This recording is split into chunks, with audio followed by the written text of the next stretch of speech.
All right, welcome back to Smart Money Monday. If you like having more money in your pocket, well, you're going to like today's segment, Strategies for Saving Money. And here to help us with that, we have Taylor Kirihara from Bank of Hawaii. Aloha, Taylor.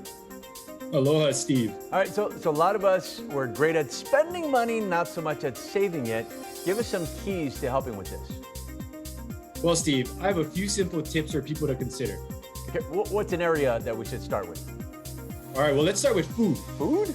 Yup. Okay. It's really easy to overspend on food, such as at the grocery store. But you can save when maybe you're cooking at home. Okay, so let's start at the grocery store. How can people save there?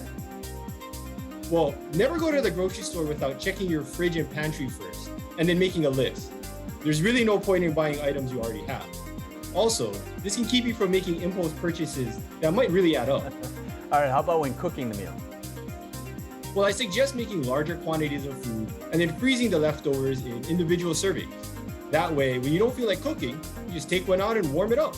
What about online shopping? It's just so easy to spend money with just a few clicks now, right? Ah, yeah. So one way to reduce impulse purchases is to add the item to your online cart, but then wait a day before checking out. That gives you some time to decide if it's really a need or just a want. Or if it's the end of the month and you've reached your spending limit, maybe use your credit card controls to pause spending for a few days. What about bundling? That's another great way to save. So bundling can save you money on insurance and on cable and internet. The more business you give one company, the more you could potentially save.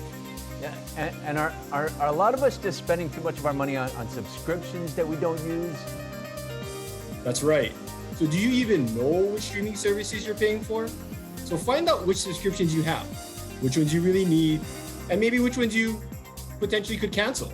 All right, so there is places that we could potentially cut. Taylor, thanks for the insight and helping us do this, because we got to get it under control, right?